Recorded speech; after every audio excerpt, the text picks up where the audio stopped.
본문은 하나님을 알고 있지만 그렇지만 그리스도에 대해서 온전히 모르는 한 사람에 대해서 이야기하고 있습니다.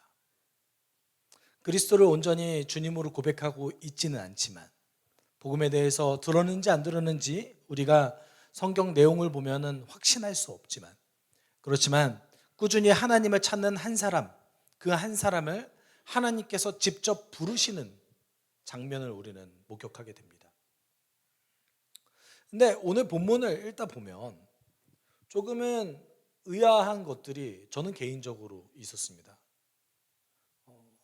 우리가 좀 한번 살펴보는 측면이 있는데 하나님께서 고넬료라는 사람을 부르셨는데 마치 오늘 본문은 그가 어떤 조건을 가지고 있었기 때문에 그 조건이 충족되어서 하나님께서 그를 부르시는 것 같다는 느낌이 든다는 거예요. 과연 그것이 맞는가? 그리고 성경은 어떤 부분을 강조하기 위해서 그렇게 기록하였는가에 대해서도 좀 고민해 볼 필요성이 있습니다. 고넬료는 사도행전에서 가장 중요한 사람 중에 한 명입니다. 근데 그가 교회 지도자여서 중요한 것도 아니고 그가 어떤 큰 업적을 이루었기 때문에 중요한 것도 아닙니다. 그 인물 자체가 하나님께서 쓰임받았던 그 방식 자체가 중요하기 때문에 사도행전에서 가장 중요한 인물 중에 한 명인 것이죠. 그렇기 때문에 우리는 오늘 본문 속에서 고넬료라는 사람의 성품과 어떤 특성에 대해서 다루겠지만 이 고넬료라는 사람의 성품보다는 어디에 초점을 맞춰야 되냐면 고넬료를 하나님께서 왜 쓰시는가? 왜 지금 시점에 가이사랴에 있는 고넬료를 부르셨는가에 초점을 맞춰야 됩니다. 많은 분들이 고넬료라는 그 사람 자체에 초점을 맞추는데 생각보다 성경은 고넬료라는 사람 자체에 그렇게 크게 강조하고 있지 않습니다. 성경은 고넬료라는 사람보다 고넬료를 쓰시는 그 하나님과 교회에 대해서 이야기하고 있습니다. 그러면 오늘 본문을 함께 살펴보면서 우리는 왜 지금 이 시점에서 하나님께서 고넬료라는 사람을 통해서 일하실까? 그리고 그 과정에서 교회와 교회 안에의 성도의 역할은 과연 없었을까? 이 부분에 대해서 좀 살펴봤으면 좋겠습니다. 우리는 고넬료에 대해서 다루지만 고넬료라는 한 사람에 대해서 다루지 그 고넬료가 앞으로 소속되고자 하는 그 교회와 그 교회의 성도들의 변화에 대해서 다루지 않고 있었다는 것이죠. 그러면 고넬료를 하나님께서 부르셨을 때 과연 교회는 아무것도 안 했을까요? 교회에 도대체 어떤 부분이 변화되었길래 하나님께서 지금 이 순간에 고넬료를 쓰시는가에 대해서 좀 고민할 필요성이 있습니다. 여러분 지난주 본문에서 우리는 베드로가 욥바에 머물고 있는 것을 살펴봤습니다. 특별히는 베드로가 욥바에서도 무두장이 시몬의 집에서 머물고 있었죠. 오늘 본문은 그 무두장이 시몬의 집이 어디 있다는 것까지 이야기하고 있죠. 바닷가에 있죠. 왜 바닷가에 있겠어요? 도심가에 들어갈 수 없는 거예요. 바닷가에 집을 세우는 사람 별로 없습니다. 지금이야 바닷가에 세우면 좋죠. 지금이야 바닷가에 세우면 좋지만 그 시대에는 바닷가에 잘 안 세웠습니다. 왜냐하면 도성 밖에 있다라는 것은 언제든지 약탈의 위험이 있다라는 뜻을 갖고 있어요. 무두장의 시몬이라는 그 사람의 집에 베드로가 사실은 직접 들어간 겁니다. 물론 뒷부분에 다시 한번 그 이유를 나눌 거예요. 하나님의 시선은 이제 베드로에서 가이사랴에 있는 한 사람에게 집중됩니다. 그래서 1, 2절에 이렇게 이야기하고 있죠. 가이사랴에 고넬료라는 사람이 있었는데 그는 이탈리아 부대라는 로마 군대의 백부장이었다. 그는 경건한 사람으로 온 가족과 더불어 하나님을 두려워하며 유대 백성에게 자선을 많이 베풀며 늘 하나님께 기도하는 사람이었다라고 얘기합니다. 많은 분들이 백부장에 대해서 굉장히 권력자였다라고 말씀하시는 분도 계시더라고요. 그런데 백부장은 그렇게 큰 권력자는 아니었습니다. 100명의 군사를 거느릴 수 있는 권한을 가진 사람이었죠. 그렇지만 로마 군대 안에서 백부장은 굉장히 중요한 위치에 있었던 건 사실입니다. 여러분, 고넬료라는 이름은 원래 이제 코넬리우스라는 이름이에요. 이 코넬리우스라는 이름은 사실 굉장히 유명한 이름입니다. 당시에 굉장히 흔한 이름 중에 하나였어요. 그 이유 중에 뭐냐면 BC 82년에 코넬리우스 술라라는 그 로마의 독재자, 로마의 최고 권력자가 자신의 부족 가운데 있었던 노예 10,000명을 해방시킵니다. 물론 그 10,000명 중에는 군대에 소속되어 있는 노예들도 있었죠. 그 10,000명을 해방시킬 때 그 10,000명 중 대다수가 코넬리우스라는 이름을 자기가 취하게 돼요. 노예들이 이름이 없잖아요. 이름이 없으니까 자기를 해방시켜 주었던 코넬리우스 술라의 이름을 따서 자신의 이름을 코넬리우스라고 지어요. 그래서 고넬료라는 이름을 들으면 우리는 이렇게 좀 판단해 볼 수 있습니다. 코넬리우스 술라가 해방시켰던 노예와 관련되어 있는 사람이다라고 우리는 볼 수 있는 것이죠. 그러면 이 고넬료라는 사람이 소속되었던 부대 이름이 뭐래요? 이탈리아 부대. 어렵게 생각할 거 없습니다. 이탈리아 근처에서 형성되었던 부대였겠죠. 처음 만들어진 곳은 어디였다라는 거예요? 이탈리아였다라는 거예요. 그래서 이탈리아에서 어디까지 온 거예요? 지금 유대 지역이었던 가이사라까지 온 겁니다. 근데 가이사라에 로마 군단이 소속될 수밖에 없었던 이유는 죄송해요. 볼륨 조금만 올려주실래요? 로마 군단이 소속될 수밖에 없었던 이유는 그 가이사라에 누가 거주했냐면 유대 총독이 거주했습니다. 그래서 유대 지역 전체에서 가이사라에 로마인들이 가장 많이 살았습니다. 그러니까 우리는 예루살렘이 가장 중심지라고 생각하잖아요. 예루살렘 너무 익숙하니까. 근데 여러분, 예루살렘은요 산지에 있고요, 주변에 없어요. 사실 예루살렘은요 성전 빼놓고는 쓸데없는 동네예요. 그곳에 성전이 있었기 때문에 쓸모 있는 것이지, 성전을 빼놓으면 그곳에서 없어요. 또 높이 있고 물도 구하기 쉽지 않습니다. 근데 그곳에 가이사라라는 지역이 사실은 유대 전체를 통치하는 데 가장 중요한 곳이었던 것이죠. 그곳에 로마 군단이 언제나 있었습니다. 고넬료는 그곳의 백부장이었습니다. 여러분, 백부장은 엄청난 권력자는 아니지만 아주 중요한 사람이었어요. 그래서 폴리비우스라는 학자가 로마 시대의 학자거든요. 로마 시대의 역사가가 백부장에 대해서 이렇게 얘기했어요. 백부장들은 훌륭한 지도자들처럼 담대하고 모험적일 필요 없고 공세를 취하거나 신발이 나게 싸움을 시작할 필요도 없다. 그러나 압도되고 압박을 당할 때에 흔들림 없이 견고하게 서서 자신이 맡은 자리에서 죽을 수 있어야 된다. 그러니까 백부장의 가장 중요한 그 어떤 자질 중에 하나는 뭐냐면 충성심이에요. 아주 충성되어서 어떤 전쟁이 났을 때에 혹시 우리 편이 밀리더라도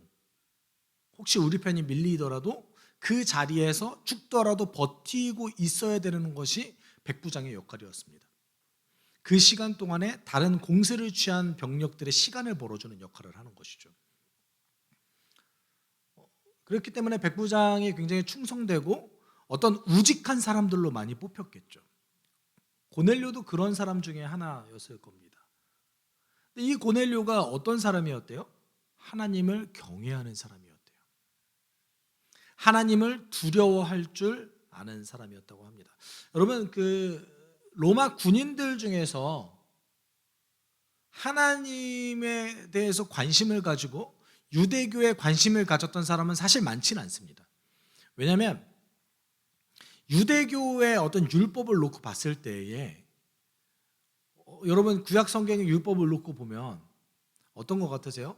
절제가 필요한 종교인 것 같으세요? 아니면 쾌락을 조금 더 중요하게 생각하는 종교인 것 같으세요? 절제가 필요하잖아요. 자기 절제가 너무나 중요한 종교잖아요. 근데 군인들이 이것을 받아들이는 게 쉽지 않았던 거죠. 그래서 보통은 미트라교를 많이 받아들였고요. 유대교를 받아들인 군인이 굉장히 소수였습니다. 그런데 많은 로마인들이, 특히 지식인들, 법을 공부한 사람들, 그리고 유대인들의 삶에 매료되었던 많은 로마인들이 유대교에 대해서 관심을 가지기 시작했어요. 군인들 빼고. 이유가 있습니다. 첫 번째, 유대교는 유일신론을 얘기했어요. 원래 로마는 다신교 국가였죠. 그래서 정말 다양한 신들이 있습니다. 여러분 그리스 로마 신화 아시죠? 그 신들을 전부 다 믿었습니다. 근데 유대교는 뭘 얘기했어요? 유일한 신이 하나님이라고 가르쳤어요. 그런데 그 하나님에 대해서 들여다보니까 다른 신들과는 좀 다른 측면이 있는 거예요. 우리가 지금 우리의 눈으로 봤을 때는 구약 성경에 매우 하나님께서 단호하신 것처럼 보이잖아요. 우리의 눈으로 봤을 때 구약 성경에 나온 하나님이 여러분 종종 읽으시다 보면 무섭지 않으세요? 그렇죠. 그런데 그 무서움이 로마 신들에 비하면 세 발의 피였던 거죠. 그리스 로마 신화에 나오는 그 신들, 그리고 그 신을 믿는 사람들이 행하는 짓거리에 비하면 구약 성경에 나오는 그 신, 하나님은 너무 관대한 거예요.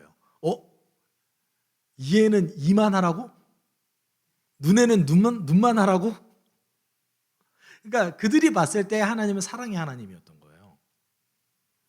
이런 관대한 하나님이라면, 그리고 이렇게 놀라운 율법 체계를 가지고 있는 종교라면 내가 믿을만 하겠다라고 생각하는 사람이 굉장히 많았습니다. 로마하면 가장 먼저 생각나는 것이 있어야 됩니다. 뭐죠? 법이에요. 법. 로마는 법 체계가 가장 중요한 곳이었습니다.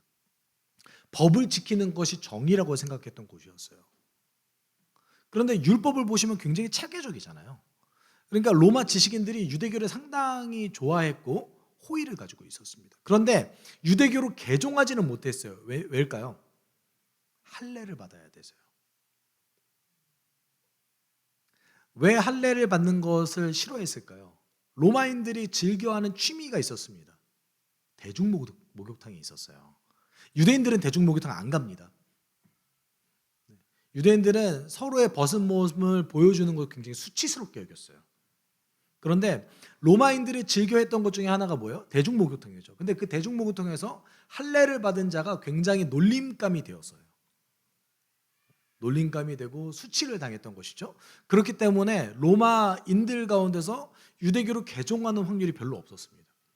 그러면 율법과 하나님에 대해서 관심을 가지고 있고 하나님을 섬기고자 하지만 할례를 받지 않고 유대교에 개종하지 않는 자를 뭐라고 불렀냐면 하나님을 경외하는 자라고 불렀습니다.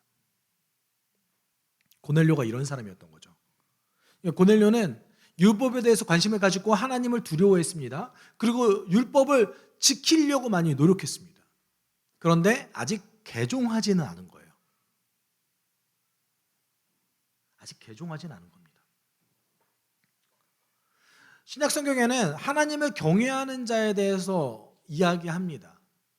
이야기하죠. 여러분 제일 처음 회심한 하나님을 경외하는 자가 누구였죠?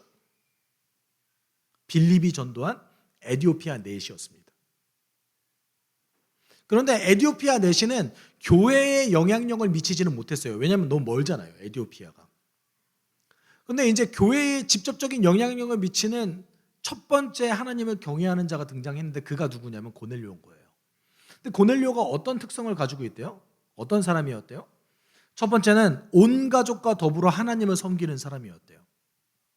자기만 하나님을 섬기는 것이 아니라 이제는 우리 가족 전체가 믿는 신은 하나님이다라고 선포했던 사람이었던 겁니다. 그리고 두 번째는 뭐래요? 유대인들에게 자선을 많이 베푸는 사람이었던 거예요. 이는 그가 유대인들을 향한 동정심을 가지고 있었던 따뜻한 사람이었다는 것을 뜻하죠. 단지 자선을 베푸는 사람이 유대인들에게만 잘했겠어요? 백부장이니까 자기 부하 100명이 있잖아요. 그 100명에게도 잘했겠죠. 그리고 세 번째는 어떤 사람이었대요? 늘 하나님께 기도하는 사람이었대요. 여러분, 늘 하나님께 기도할 때 유대인들과 하나님을 경외하는 자들이 보통 지키는 시간이 있었습니다. 한 타임을 지킬 수도 있고, 세 타임을 지킬 수도 있고, 뭐 두 타임을 지킬 수도 있는데, 보통은 한 타임을 지킨다고 했을 때 제9시, 우리로 따지면 오후 3시를 선호했어요. 왜냐하면 오후 3시에 어떤 일이 있었냐면 예루살렘 성전에서 제사를 시작하는 시간입니다. 그러니까 그 시간에 맞춰서 함께 나도 기도한다라는 뜻을 갖고 있는 거죠. 그래서 이 고넬료라는 사람이 매일 제9시에 기도했습니다. 마침 하나님께서는 고넬료가 기도하는 순간을 이용하셔서 환상을 보여주셨죠. 그럼 어떤 환상을 봤습니까? 4절 좀 같이 읽어볼까요? 고넬료가 천사를 주시하여 보고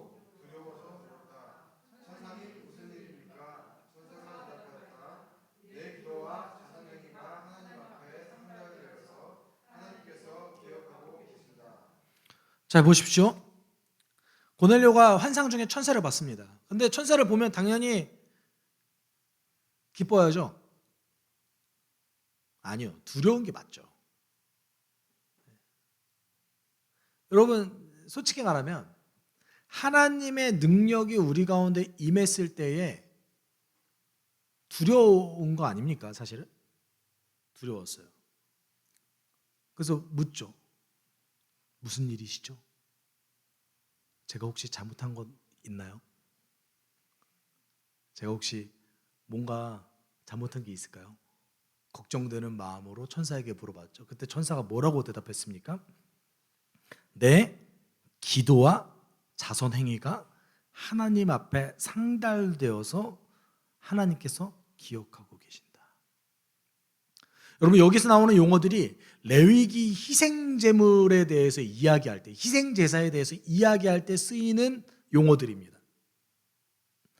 그럼 지금 천사가 뭐라고 얘기하는 거예요? 너가 했던 기도와 너가 했던 자선이 희생제물이 되어서 하나님께 드려졌다. 그래서 하나님께서 너를 기억하고 계신다. 이렇게 말하고 있는 거예요. 그럼 우리가 여기서 한 가지 질문이 있습니다. 고넬료라는 사람이 하나님 앞에서 구원받을 만한 사람이기 때문에 하나님이 선택한 것 같지 않으세요? 이 내용을 보시면. 그렇게 받아들일 수 있는 거 아닙니까? 그러면 하나님께 나아가기 위해서, 하나님을 만나기 위해서, 하나님께 구원을 받기 위해서 우리는 자선을 열심히 하고 기도를 열심히 하면 하나님 우리 만나주시는 겁니까? 사울은요?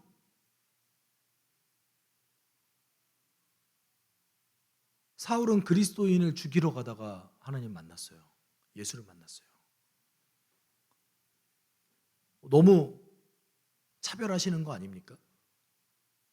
누구는 이렇게 악한 짓을 해도 예수를 만나는데, 누구는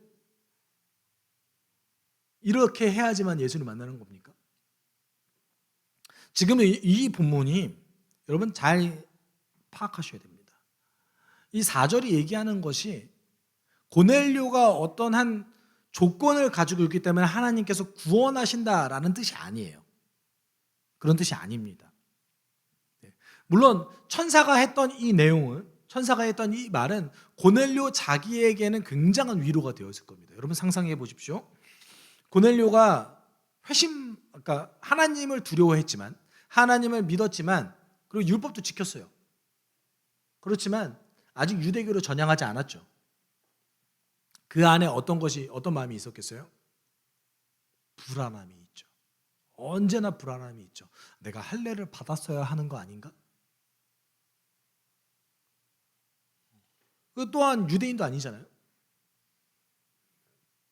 하나님께서 내가 아무리 노력한다고 할지라도 하나님 나 거절하시는 거 아닌가? 라는 불안감을 항상 가지고 있었을 겁니다. 그런데 천사의 이 말을 들었을 때 고넬료가 어떤 생각을 했겠습니까? 아, 하나님 날 기억하고 계시는구나.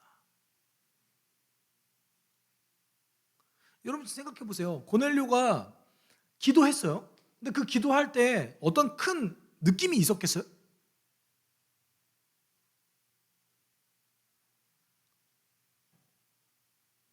그렇지 않으세요? 기도했어요. 기도했는데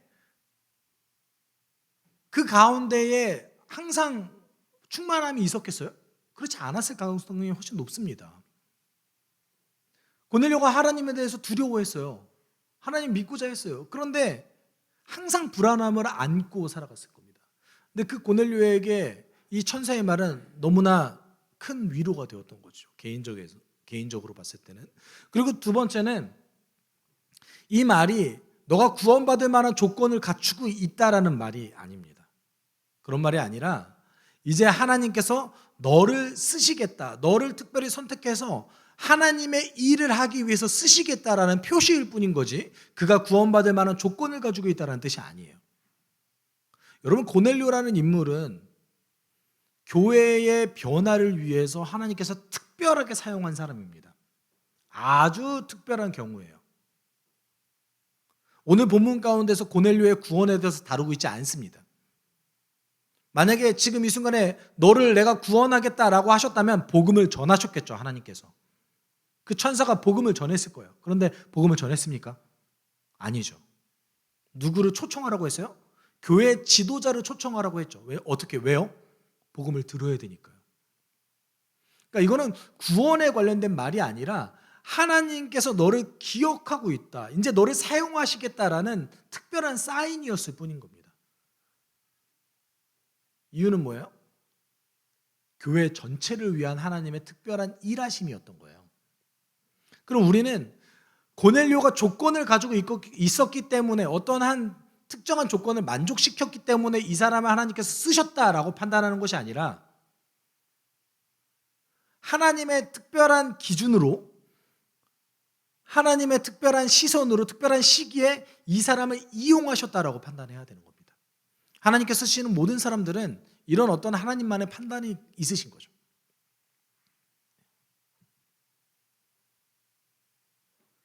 그래서 이 천사가 고넬료에게 이렇게 얘기하죠. 이제 요바로 사람을 보내어 베드로라고도 하는 시몬이라는 사람을 데려오너라. 그는 무두장이 시몬의 집에 묵고 있는데 그 집은 바닷가에 있다.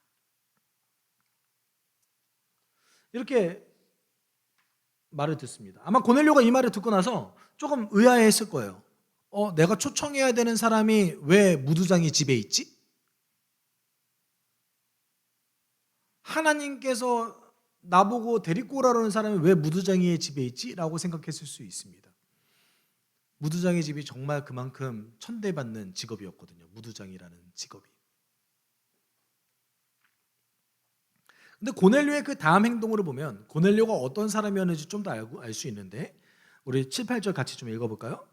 그에게 말하던 천사가 떠났을 때에 고넬료는 하인 두 사람과 자기 부하 가운데서 경건한 병사 하나를 불러서 모든 일을 이야기해주고 그들을 욥바로 보냈다. 욥바가 가이사라에서 그렇게 멀지 않았습니다. 여러분 잘 보십시오. 7, 8절에 천사가 어떤 명령을 내렸어요? 욥바로 가서 베드로를 데리고 오세요. 그러면은 고넬료 입장에서는 심부름꾼을 그냥 보내면 되잖아요. 근데 심부름꾼을 보낼 때 어떻게 보냈습니까? 두 하인과 자기 부하 중에서 경건한 병사, 이거는 고넬료와 같이 하나님을 따르고자 하는 자, 하나님을 두려워하는 자, 하나님을 섬기는 자를 같이 붙여서 보냈어요. 근데 그냥 보내지 않았어요. 어떻게 보냈습니까? 모든 일을 이야기해 줬다고 얘기합니다. 자기에게 벌어진 모든 일을 이야기한 거예요. 이제 고넬료가 지금 어떻게 판단한 거예요? 나에게 개인적으로 일어난 이 일이 나 혼자에게만 해당되는 일이 아니구나라고 판단한 겁니다. 이거는 우리 가족과 그리고 나를 따르는 부하들에게도 모두 다 영향을 미치는 일이겠구나라고 생각을 해서 그들에게 모든 이야기를 다 해준 거죠. 아니 사실 그냥 보내면 되잖아요. 자기 하인에게 자기 부하에게 그것도 2000년 전에 뭘 설명해 줍니까? 여러분 지금도 잘 설명 안 해줘요. 그렇잖아요, 여러분. 여러분, 아랫사람이 윗사람의 말을 제대로 잘 수행하지 못했어요. 그럼 누구 책임이에요? 윗사람 책임이죠. 잘 수행하게 만들어야 되니까. 제가 언제나 이제 한국 사회에서 뭔가 업무를 수행할 때 느끼는 것은 그렇게 목적어를 많이 빼먹어요. 그러니까 누가 뭘 하라는 걸 많이 빼먹어요. 뭐 하라는 것만 얘기해요. 그렇죠? 제 아내도 저한테 그래요.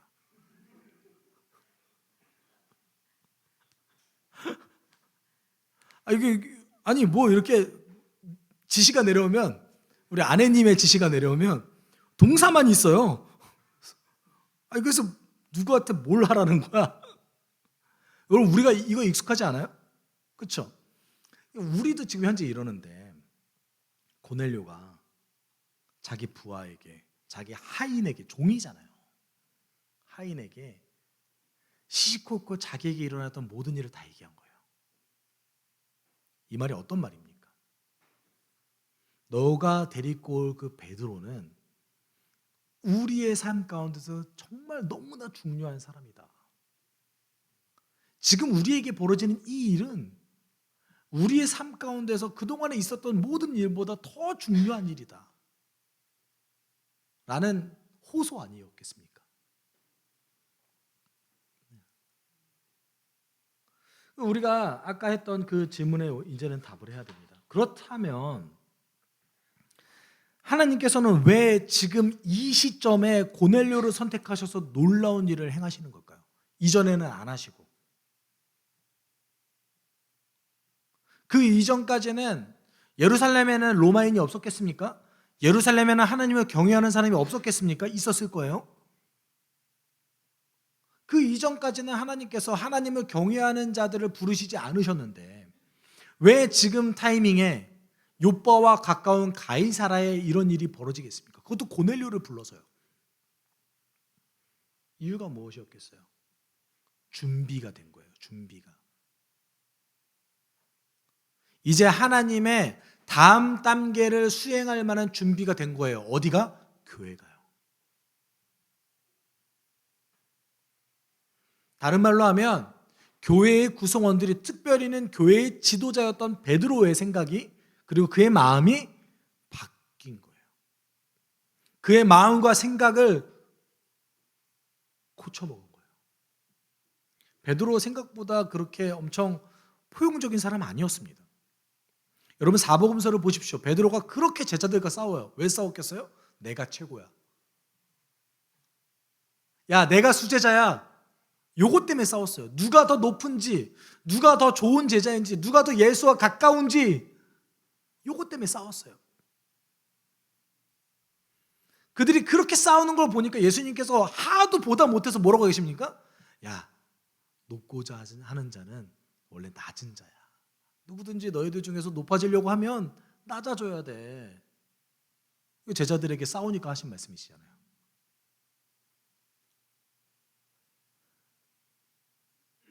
베드로는 얼마나 그 사람이 가지고 있었던 단호함, 고집, 쓸데없는 고집도 엄청 많았어요. 부활하신 예수를 봤는데도 불구하고 다시 도망갔어요.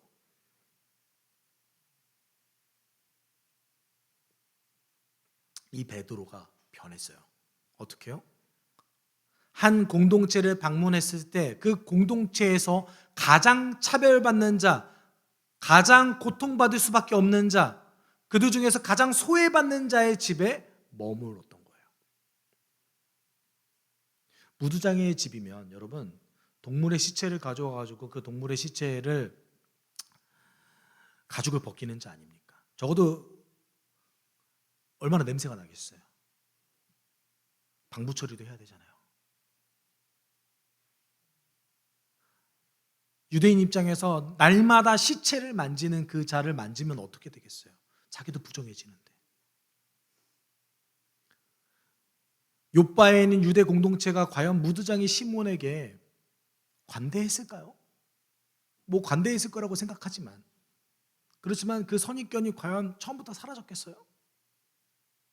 여러분 한국 교회도 숭동교회에서 그런 일이 있었죠. 숭동교회 예전 별명이 뭐였어요? 백정교회였습니다. 왜 백정교회죠? 선교사 한 분이 백정을 교인으로 받아들인 거예요.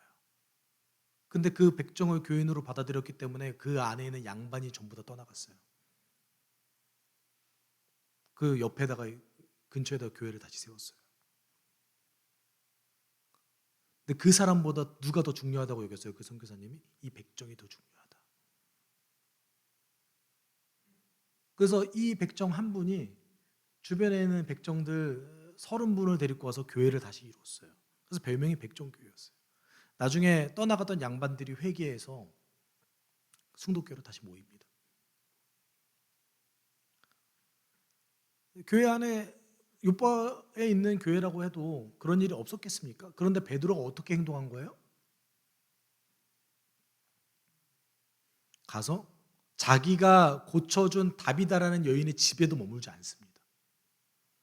그 근처에서 아주 좋은 대접 받을 수 있었음에도 불구하고 교회 안에 가장 초라하고 차별받는 자의 집에 가서 머뭅니다.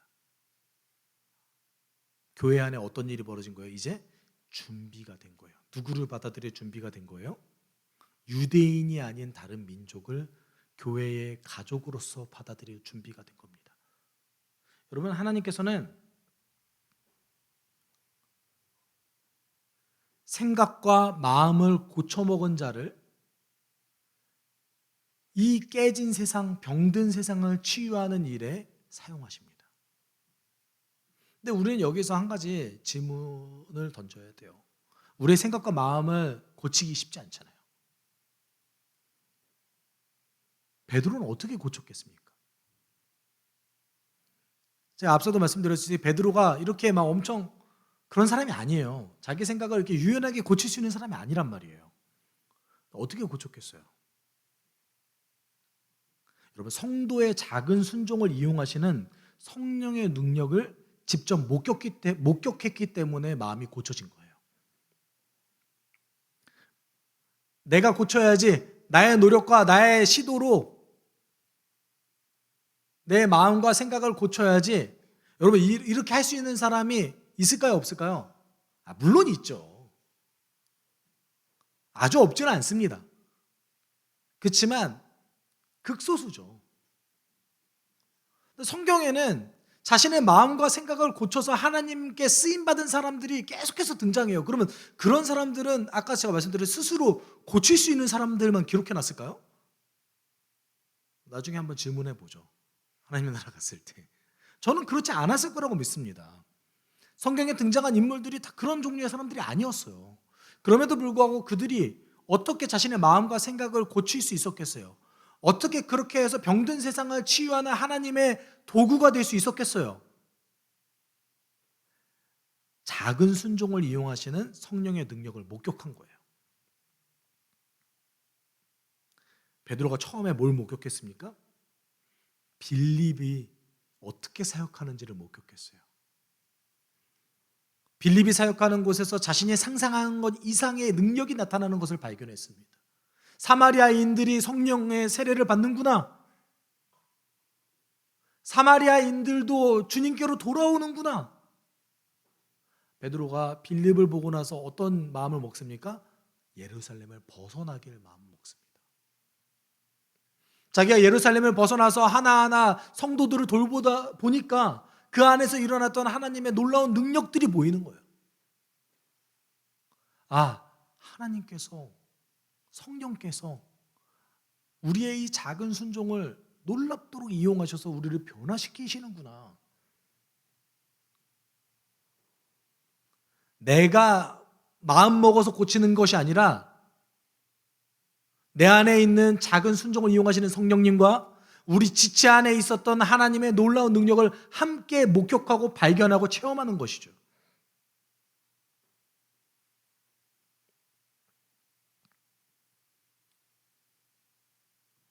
여러분, 그랬을 때 우리의 마음과 생각이 변하는 거죠. 여러분, 우리의 작은 순종은요, 나만을 위한 것이 아니에요. 누구를 위한 겁니까? 나와 우리를 위한 순종입니다. 여러분, 에베소서 4장 13절에 이렇게 선언하고 있어요. 사도 바울이. 우리 좀 같이 읽어볼까요? 그리하여 우리 모두가 하나님을 믿는 일과 아는 일에 하나가 되고 온전한 사람이 되어서 그리스도의 충만하심의 경지에까지 다다르게 됩니다. 아멘. 여러분, 사도 바울이 우리에게 무엇을 선언합니까? 우리가 하나님의 아들을 믿는 일과 아는 일에 하나가 돼서 온전하게 되어진대요. 서로가 서로에게 거울이 되어서 작은 순종을 이용하시는 하나님의 능력을 체험하게 하신대요. 그래서 우리의 생각과 마음을 고쳐먹고 온전해질 수 있대요. 나 혼자서요? 아니요. 여러분, 우리의 오늘의 작은 순종은 오늘의 관점에서 본다면 사실 우리의 삶에 큰 영향을 미치지 않은 것 같습니다. 내가 오늘 기도를 하지 않아도, 내가 오늘 말씀을 읽지 않아도, 내가 오늘 예배를 드리지 않아도, 내가 오늘 성도들과 교제를 하지 않아도 오늘 하루 나의 삶은 그렇게 큰 차이가 없습니다. 그런데 하나님께서는 우리가 오늘 말씀을 읽으면, 오늘 우리가 기도하면, 오늘 우리가 주의 말씀대로 살기로 결단하여서 나의 마음을 변화시켜 나아간다면 이 작은 순종을 이용하셔서 공동체 전체를 바꾸십니다. 나의 작은 순종은 나만을 위한 것이 아니라 나와 내 주변과 내 주변 모든 삶의 영역에 영향을 미치는 순종이라는 것이죠. 우리는 서로가 서로에게 거울이 되어주고, 내가 만난 하나님이 내 형제와 자매에게도 동일하게 적용되어질 수 있는 것이죠. 내 사랑하는 형제가 만난 그 하나님이, 내 사랑하는 자매가 만난 그 하나님이 나의 하나님이 될 수 있는 겁니다.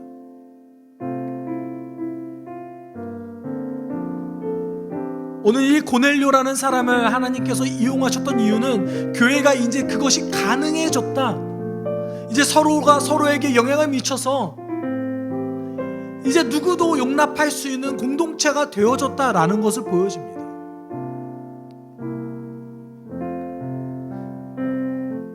사랑하는 여러분, 우리가 함께 기도할 때 하나님, 우리는 서로가 서로에게 거울이 되어서 우리의 작은 순종을 이용하시는 성령의 능력을 발견하게 하여 주십시오. 아주 작고 미세한 것일지라도 하나님, 우리 공동체 안에 성령님이 일하시는구나, 나를 통해서 하나님 일하시는구나 라는 것을 작게 발견함으로 우리의 마음과 생각을 고쳐먹게 하여 주십시오. 그리하여서 이 깨진 세상에, 이 병든 세상에 하나님의 치유하는 도구가 될 수 있게 나를 사용해 주십시오. 그 시작이 무엇입니까? 나의 오늘의 작은 순종입니다. 우리가 함께 기도하도록 합시다. 사랑 많으신 하나님, 이 작은 순종을 이용하시는 주님의 은혜를 내가 지금 이 순간에 기억합니다. 하나님, 내 미래의 관점에서 본다면 내 오늘의 순종은, 내 오늘의 말씀의 교와 기도는 내 삶에 영향을 미치지 않는 것 같습니다. 그러나 내가 오늘 주의 말씀대로 살아간다면, 내가 오늘 주의 누림을 강력하게 누린다면, 내가 예수 안에서 오늘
사랑이 많으신 하나님 아버지,